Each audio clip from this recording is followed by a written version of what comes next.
हम मानव भूगोल में प्रश्न पत्र में मानव भूगोल के मूल सिद्धांतों के अंतर्गत द्वितीय सिद्धांत की चर्चा करेंगे, जिसे कार्यशीलता तथा परिवर्तनशीलता का सिद्धांत कहते हैं। इससे पहले व्याख्यान में हमने पार्थिव एकता सिद्धांत के बारे में जाना था। आज हम इस दूसरे सिद्धांत के बारे में जानेंगे। जैसे कि हम सभी जानते हैं, परिवर्तन ही जीवन है। पृथ्वी पे कोई भी वस्तु या दृश्य स्थायी नहीं है, सभी परिवर्तनशील है। यह संभव है कि परिवर्तन की गति तथा विधि में स्थान और समय की दृष्टि से परिवर्तन के अनेक भेद उत्पन्न हो जाते हैं, परंतु यह एक शाश्वत सत्य है कि परिवर्तन अवश्य किसी न किसी रूप या मात्रा में प्रत्येक तत्व, तथ्य तथा वस्तु में होता रहता है। यह परिवर्तन भौतिक वातावरण में अनेक शक्तियों द्वारा संपन्न होता है। इनके अलावा जैविक शक्तियां भी इसमें महत्वपूर्ण भूमिका निर्वाह करती हैं।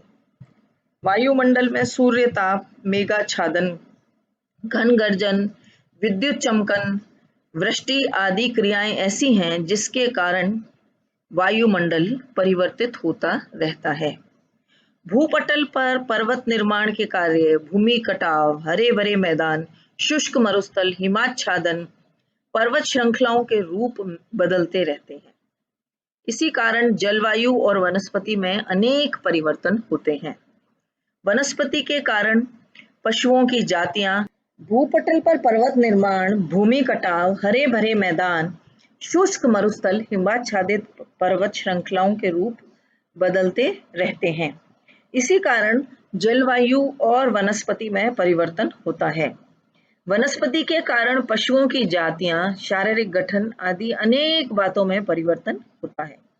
मानव भी इसी भांति परिवर्तन के चक्र में फंसा है। कहीं जनसंख्या बढ़ रही है, कहीं घट रही है। उनके कार्यों, रहन सहन, खान पान आदि अनेक बातों में स्थान और समय अनुसार परिवर्तन निरंतर होता रहता है। परिवर्तन के इस सिद्धांत को हम प्रोफेसर ब्रुन्स के शब्दों द्वारा इस प्रकार व्यक्त कर सकते हैं कि हमारे चारों दिशाओं में जितनी वस्तुएं हैं वे सब परिवर्तनशील हैं। प्रत्येक वस्तु या तो विकसित हो रही है या उसका विनाश हो रहा है। कोई भी वस्तु स्थायी रूप से रुकी हुई नहीं है। भूगोल के भौतिक और मानवीय तथ्य निरंतर परिवर्तनशील है, अतः इसी दृष्टिकोण से अध्ययन होना चाहिए। इस परिवर्तन की दो निम्न शक्तियां उत्तरदायी हैं, भौतिक शक्ति और जैविक शक्ति। भौतिक शक्तियों के अंतर्गत प्राकृतिक पर्यावरण में परिवर्तन लाने वाली भौतिक शक्तियां चार प्रकार की हैं। पृथ्वी की आंतरिक और बाह्य शक्तियां, सूर्य ताप, पृथ्वी की गतियां और गुरुत्वाकर्षण शक्ति। पृथ्वी की आंतरिक शक्तियों में दो प्रकार की शक्तियां क्रियाशील है। प्रथम वे जो धरातल पर अत्यंत मंद गति से परिवर्तन लाती हैं। ये परिवर्तन सैकड़ों वर्षों से के बाद दृष्टिगत होता है। ये शक्तियां दृश्य नहीं है, किंतु इन्हीं के द्वारा भूमि का उत्थान एवं अवलोकन होता है, जिसमें पर्वत निर्माण, मोड़ पड़ना, रिफ्ट घाटियों का निर्माण, सागरीय पेटों का बनना आदि प्रमुख है। द्वितीय वे धरातल पर द्रुत गति से परिवर्तन लाती हैं, जैसे भूकंप और ज्वालामुखी, जिनके प्रभाव हमें स्पष्ट रूप से दिखाई देते हैं। बाह्य शक्तियां भी भूपटल पर कार्यशील हैं। इनके द्वारा अपर्दन चक्र चलता है, जिससे भूदृश्य में भारी परिवर्तन आता है। उदाहरण के रूप में ऊंचे पर्वत घिसकर मैदान बन जाते हैं, नदियों द्वारा निक्षेपण से विस्तृत मैदान और बड़े डेल्टा बन जाते हैं, जिससे पृथ्वी में साम्य अवस्था स्थापित होती है और इन घटनाओं के फलस्वरूप जलवायु में परिवर्तन आता है। सूर्य तप से प्रभावित अन्य क्रियाएं जैसे ताप, वर्षा, आर्द्रता, हिमाच्छादन आदि द्वारा परिवर्तन भी इसी के अंतर्गत होता है। सूर्य ताप के अंतर्गत जैसे हम जानते हैं, सूर्य सभी शक्तियों का स्रोत है। पृथ्वी पर होने वाली कार्यशीलता की शक्ति सूर्य ताप से ही प्राप्त होती है। सूर्य के द्वारा ही वायुमंडल का ताप और वायु दाब परिवर्तित होता रहता है। पृथ्वी को प्रकाश और गर्मी सूर्य ताप से ही प्राप्त होती है। वायुमंडल की सभी गतिविधियां जैसे ओस, पाला, हिमपात, जल वृष्टि, वाष्पीकरण, मेघाच्छादन, आंधी, तूफान, वर्षा आदि सूर्य शक्ति से ही नियंत्रित है। सूर्य ताप के असमान वितरण से जलवायु के सभी तत्व प्रभावित होते हैं। परिणाम स्वरूप विश्व के विभिन्न प्रदेशों में अनेक प्रकार की जलवायु दृष्टिगत होती है। ताप, वृष्टि, वायु, हिम आदि के द्वारा भूपटल स्वरूपों में महान परिवर्तन हो जाते हैं और इन परिवर्तनों से जीव संसार में भी परिवर्तन होना अनिवार्य हो जाता है, क्योंकि इनके भू स्वरूपों तथा इनके साधनों पर प्रत्येक जीव आश्रित रहता है। इसके अतिरिक्त ऋतु परिवर्तन, दिन रात का होना, वनस्पति में परिवर्तन दृष्टिगोचर होना सूर्य ताप का ही परिणाम है। सूर्य ताप को मुख्य शक्ति का नाम दिया गया है क्योंकि इसका कार्य वायुमंडलीय संचालन में विषमताएं उत्पन्न करना है और इन विषमताओं से उत्पन्न हुई वायु और जल द्वारा भूपटल छिन्न भिन्न होता है। इसके फलस्वरूप भूपटल की बनावट में भी काफी परिवर्तन देखे जा सकते हैं। तीसरी भौतिक शक्ति के रूप में हम पृथ्वी की गतियों को लेंगे। पृथ्वी सौरमंडल का एक प्रमुख ग्रह है और पृथ्वी की दैनिक गति या घूर्णन तथा वार्षिक गति या परिक्रमण यानी रेवोल्यूशन के कारण भूपटल पर दिन रात और ऋतु परिवर्तन होता है।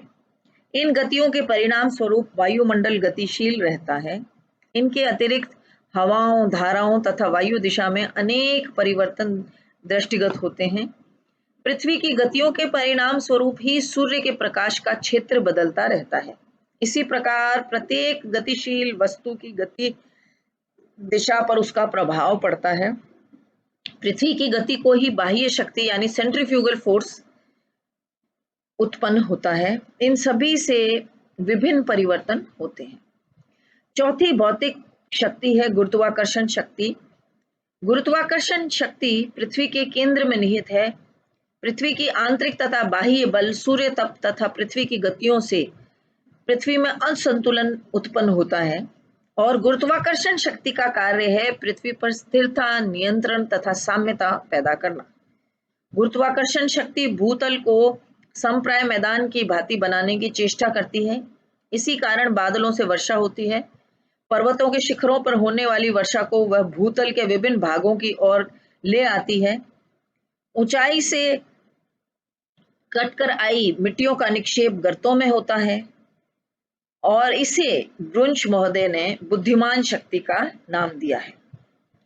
दूसरी प्रमुख परिवर्तन शक्ति है जैविक शक्ति, जिसके अंतर्गत 3 उल्लेखनीय तत्व हैं। 3 प्रमुख स्रोत हैं, पेड़ पौधे, कीड़े मकोड़े तथा पशु, और तीसरा है मानव।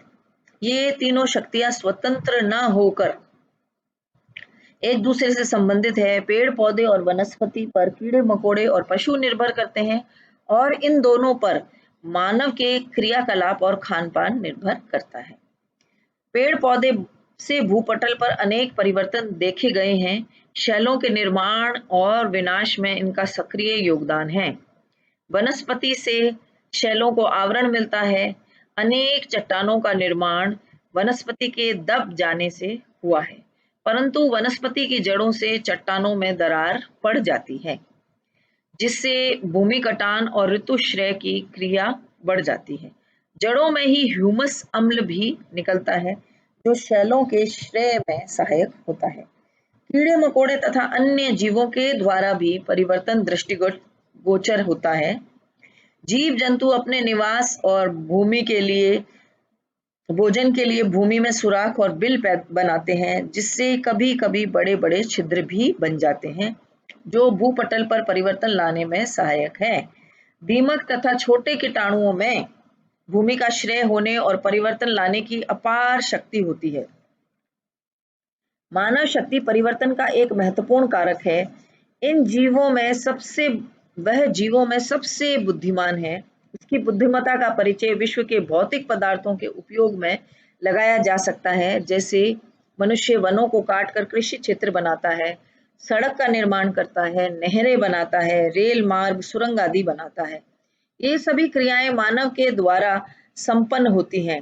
कई खानों से खनिज पदार्थ निकालकर गड्ढे उत्पन्न करता है और वह विनाशकारी शक्तियों की भांति भी काम करता है। अंतर केवल यही है कि इसका कटाव सर्वव्यापी न होकर चुने हुए स्थानों पर होता है। ये क्रियाएं धरातल पर परिवर्तन लाती हैं। इनके अतिरिक्त मानव बस्तियां बनाकर नगरों का विकास करता है। ये सभी कार्य मानव की प्रमुख प्रक्रियाएं हैं। उपरोक्त शक्तियां क्रियाशीलता के लिए पूर्णतः स्वतंत्र नहीं हैं, बल्कि वे एक दूसरे से संबंधित हैं। पृथ्वी तल पर होने वाली घटनाएं एक दूसरे के अधीन हैं। ये सभी घटनाएं एक घटना चक्र से संबंध रखती है। यह चक्र प्रकृति के हर पदार्थ में गतिशील है।